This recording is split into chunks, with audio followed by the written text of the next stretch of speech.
that obesity doesn't necessarily mean that your health is in bad shape. There are lots of healthy people, fit people, who weigh more than the charts say they should. The more you weigh, the more miles of blood vessels you have. Oh, yeah. And the more miles your little heart has to pump those blood vessels. So if you weigh less, it's going to work your heart less. But the data that's coming in now doesn't indicate that all that stuff that we said, that we thought we were so right about, is right. He's not saying I'm telling people to go out and eat whatever they want to, because healthy nutrition is healthy nutrition. But if you're eating healthy, you're making healthy choices, and you're exercising, and you're managing your stress, then your body will weigh what you were designed to weigh. You know? And we have to be happy with that. We can't be fretting over the extra that we wish we didn't have, because somebody said, if we're living healthy lives and we're exercising and we are who we are, that's who we're designed to be. The other one says obesity bests thinness in hypertension. And what they're finding out is one size does not fit all. People would go to the doctor, and if their blood pressure was high, they got X medicine, because that's the medicine that's the going medicine right now. And it didn't matter whether you were thin or heavy or whatever. What they're finding is that heavy people are actually coming out better on the mortality scale, because they're giving thin people the same medicine they give heavy people, and it doesn't work for thin people. So one size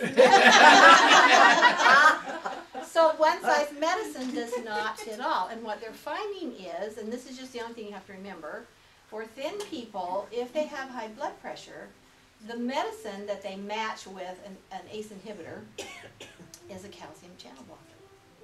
So if you don't remember anything else and you're thin and you have high blood pressure problems, you might remember the word calcium, and your doctor should say calcium channel blocker, because that should ring a bell for him. But they're finding that they can't just say to the whole human race, this is what we do. We have to look at the individuals, we have to see where they are in their lives, and the thing that they're realizing is maybe people who weigh more have high blood pressure because they weigh more, and that heart does have to pump more miles. But that's not true for thin people.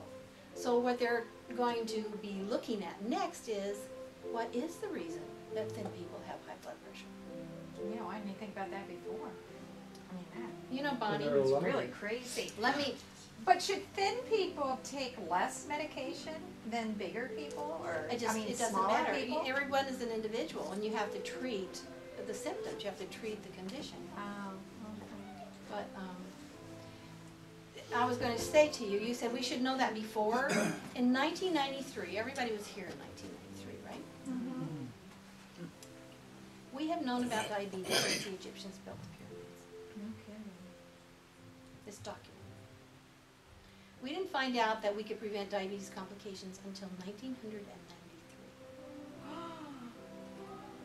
Oh, heavens. Yep, that's my reaction. I always think, oh, that's so embarrassing. How do you say that? That is an embarrassment. Well, it was 1920s before we even had insulin. So, you know, where we have come since the 1920s is miles and miles and miles. But from the 1920s when we had insulin to 1993 when we figured out we could prevent complications, that's 7 years. You know, so I don't know what the answer is. I don't know why it took us so long to figure that out, but it did. Okay, now your handout tonight is just kind of a hodgepodge of things. When the first night we were here, somebody asked me about vitamins. And you've got your first top handout should be vitamins and their functions and sources. Now, water-soluble vitamins, most of them, if you take more than your body needs, are just going to flush out. You're going to have highly enriched, vitamin-enriched urine, okay? People in the United States probably have the most vitamin-enriched urine in the world. There are a couple of water-soluble vitamins that can collect and cause problems, but most of them will not. Now, if you turn your page over, that is not true of fat-soluble vitamins. And I've given you single handouts on the fat-soluble vitamins. My tongue feels thick tonight. Was anybody in here when all the doctors were saying take vitamin E, take vitamin E, take vitamin E, take vitamin E? Okay. Why? Because it was going to keep you alive forever. You were going to have perfect arteries and veins, and your heart was going to be wonderful. And what do we find out over time? Don't take so much vitamin E, you're killing yourselves. Okay? And that was over time. But then right now in today's world, how many of you are being told to take vitamin D, take vitamin D, take vitamin D? Okay? These are fat-soluble vitamins. You have to have some fat in your diet to be able to metabolize these vitamins. And this is not a scientific study, but I would like for someone to do it someday, because when the skin cancer thing became such a huge thing, and we started slathering our kids with sunscreen, total sunblock, then they started finding out that these kids are turning up with vitamin D deficiencies. Okay? We just have to be reasonable, guys. Don't jump on that other end of the scale thing. Just be reasonable. It's moderation in all things. And my girls now are not sunscreening their kids unless they're going to be at the pool or at the beach or in full sun. If they're in shade and sun, they get some sunshine. When I'm out in the sun, first 20 minutes, no sunscreen except for my face. Because I want that. That's the best way to get vitamin D. You know, I always have them give me my labs for my physical every year, and I just Haven't checked, and they tell you to take it, ask them to check. Well, I can safely say that in the winter this time of year, I probably get no vitamin D from the sun. Right, but there are other sources. I go to work and I come home and it's dark. And There are other sources, and the sun vitamin D can be stored up a little bit. Food sources of any vitamin is the best for your body to metabolize. It's going can to you work eat enough better. of it? Well, let me see. Let me get my little thing out here. It says foods that provide tuna, salmon, mackerel, I don't eat that every day. cheese, eggs. Some mushrooms are being vitamin D enriched. Milk, almost all milk in the United States is vitamin D Milk is, enriched. yeah. And if you look at egg. your recommended amounts, I think 1 cup of milk, 8 ounces of milk is worth 100 international units. So if you have 3 cups of milk a day, which is the recommended amount, then you're getting 300 units just in milk. Oh, I don't eat that. Almonds also, I believe, have some. That Greek yogurt, does that have it? You have Or to is it look. fortified? Not all yogurt is fortified, but some are. So, you know, just pay attention to the labels. Now, vitamin K is another fat-soluble vitamin. And what it does for us is keep our blood from getting too thin. The sources are green leafy vegetables, Brussels sprouts, broccoli, cauliflower, cabbage, fish, liver, meat, eggs, and cereal. It is also made by your own gastrointestinal tract. So people who have had heart attacks or clotting of any kind and are taking blood thinners, this is a thing to be considered, because if you're taking unequal amounts of vitamin K in your nutrition, it's going to be very hard to regulate the thinness of your blood. So the thing to do if you're on Coumadin is just make sure that you eat the same amount of the vitamin K foods pretty much every day. There's one more. I must have passed over vitamin A. Y'all have a vitamin A thing in the first. To remember the fat-soluble vitamins, and those are the ones that we need to be most concerned about not getting too much. Vitamin A, the toxicities for too much vitamin A is too long to put on a handout. So you can go online and type in vitamin A toxicity. And find out what the side effects are, what the adverse side effects are. But vitamins are not something that we can just, I mean, I've had patients who brought me shoe boxes full of vitamins. I take this vitamin for this, I take this for this, I take this for that, and I say, well, do you feel any better? Well, no. Well, why do you do that? Well, I just heard somebody say that was really good for me. It's really important that you be reasonable about what you're taking in the way of vitamins. A, D, E, K.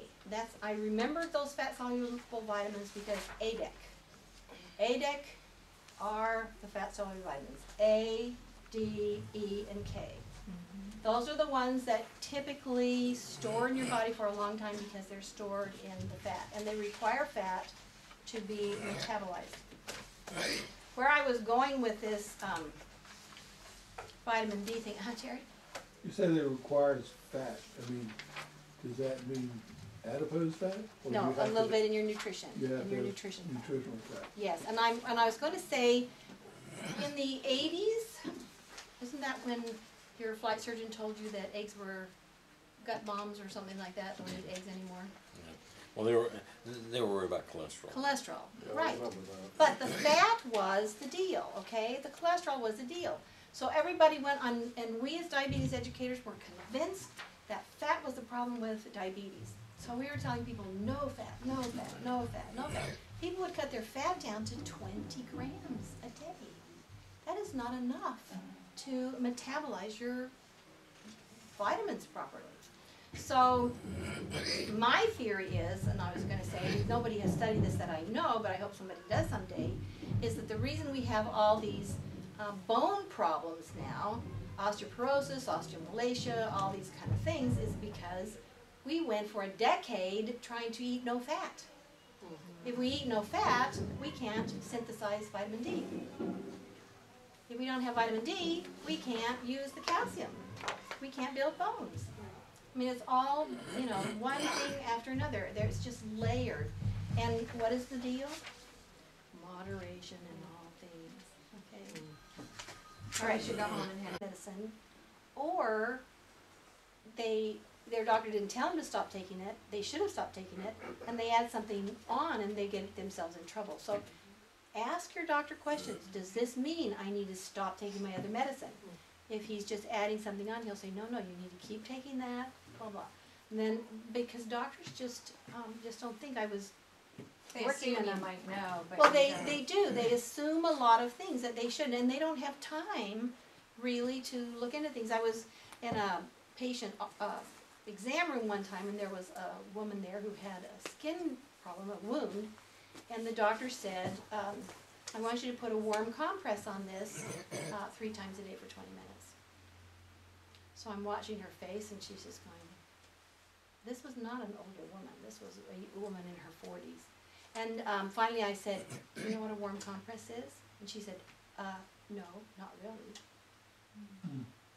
So you see how those confusions occur? But she didn't feel comfortable saying to the doctor, what is a warm compress? Because the doctor said it to her, like everybody knows what a warm compress is. And it would be an embarrassment to her to say, well, I don't. So those kind of things happen all the time. It's real important that we're clear on what. I think this is very important. I started it when I started having seizures and being taken out to the hospital in an ambulance from wherever I was, and I started it for Tom. Not only because so many medicines treat For different. people who have chronic illnesses, I highly recommend dog tags or some kind of emergency alert jewelry. My brother-in-law wears dog tags, and they have all of his conditions and all of his medicines. So, and he has hypoglycemia really badly, and he just falls out sometimes. And it is right there on his person.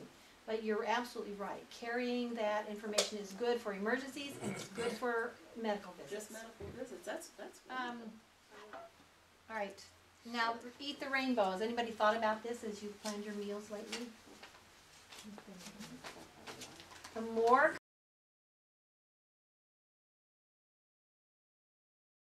colors you can eat, the more vitamins and minerals you're going to get, and the broad spectrum of things, and your body will have a better chance of getting everything that it needs.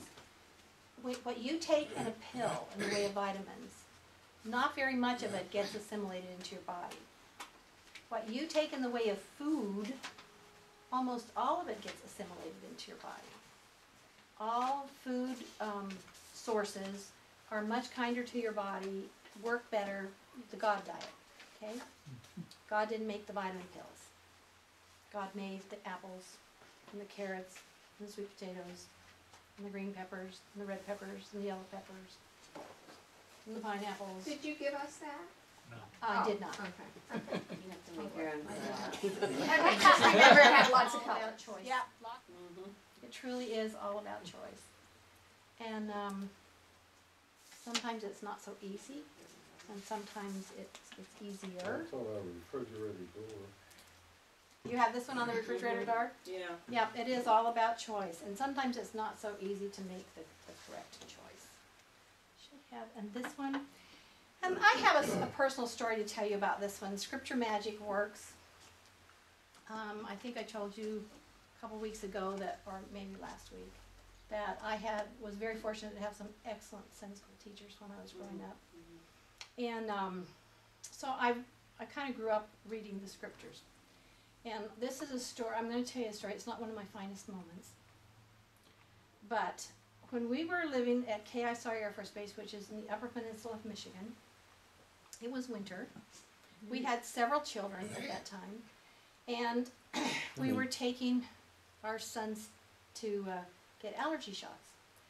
Well, there was another family on the base, and the mom had serious mental illness. And sometimes she could function as a mother, and sometimes she couldn't. If I cried, please forgive me.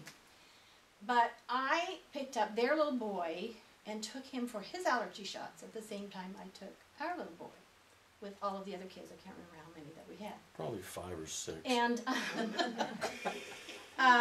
That's a sign We you had had 7 too when many. we left Guy Sawyer. Just and then we got there one day, and the doctor said that our little boy didn't need to come every week anymore. That he could just come once a month. Okay, so I'm thinking to myself, and I have learned that when I have to convince myself that the decision I've made is okay, it's not.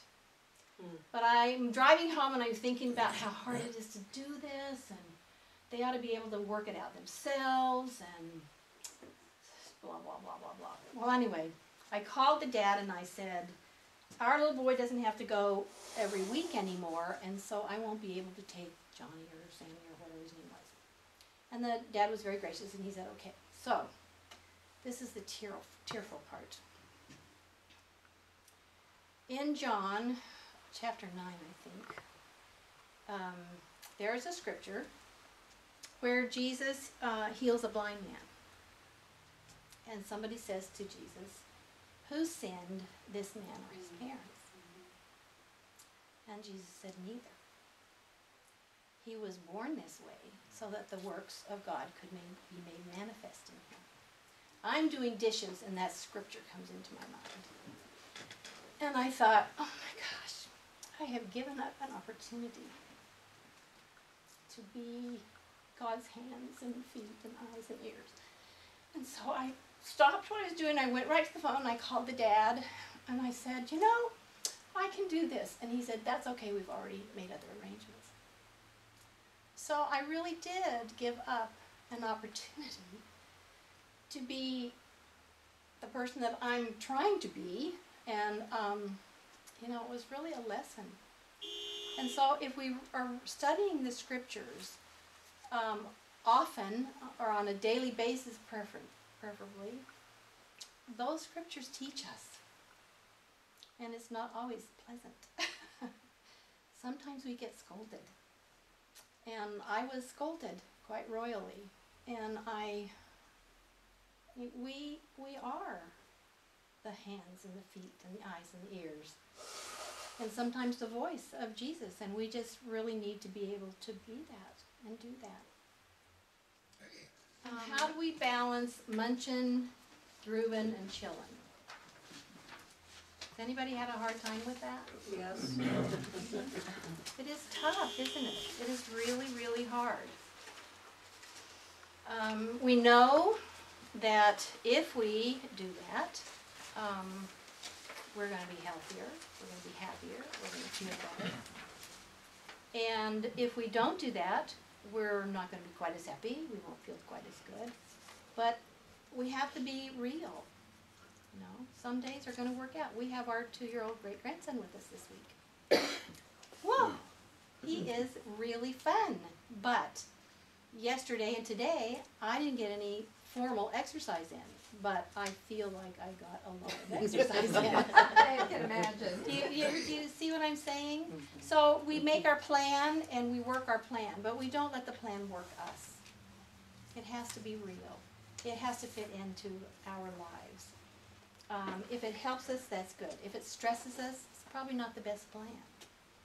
So we need to be careful about that.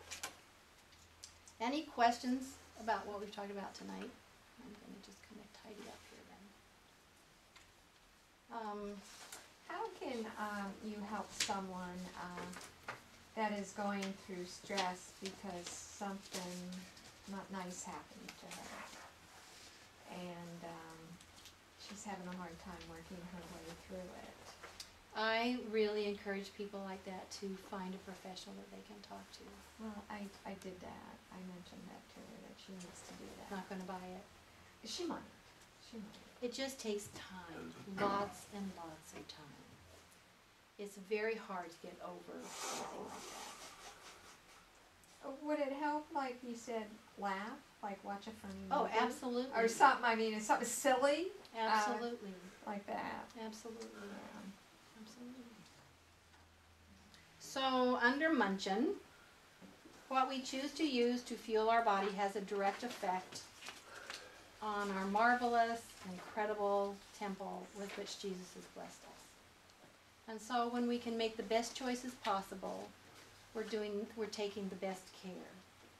Groovin', exercise gives us physical strength, it enhances physical comfort, and it's a stress reducer. It really is. And those endorphins that we talked about earlier are produced when we exercise. And I can be feeling pretty glum and down in the dumps, and if I go for a walk, or if I get on my stepper, or if I get on a treadmill, at the end I'm feeling like, wow, I can do this. So it's important. And sometimes when we feel the worst is when we need to exercise the most. And chillin'. In Proverbs it says, a calm and undisturbed mind and heart are the life and health of the body. What can we do for chillin'? Anybody have anything that they do for chillin'? Watch a movie. That's a good one. Read a book. Reading a book. I take a hot bath, a hot Tub bath. Very good. Anybody else? Listen to soothing music. Music is good for a lot of people. All good ideas. And yoga is another good way to, because yoga kind of combines the physical movement with the mental meditation. Tai Chi is, breathing exercises is really good. Even if you just take 5 minutes and you deep breathe for 5 minutes, because that's going to oxygenate your whole body. That's going to give you a whole boost all over the place, inside and out. And prayer is a good one also. Prayer and scripture reading, I think, is really good. So, well, I just have to tell you that I have enjoyed this very much. I'm glad that you all have come. If you have recommendations, please shoot me an email. I will take it.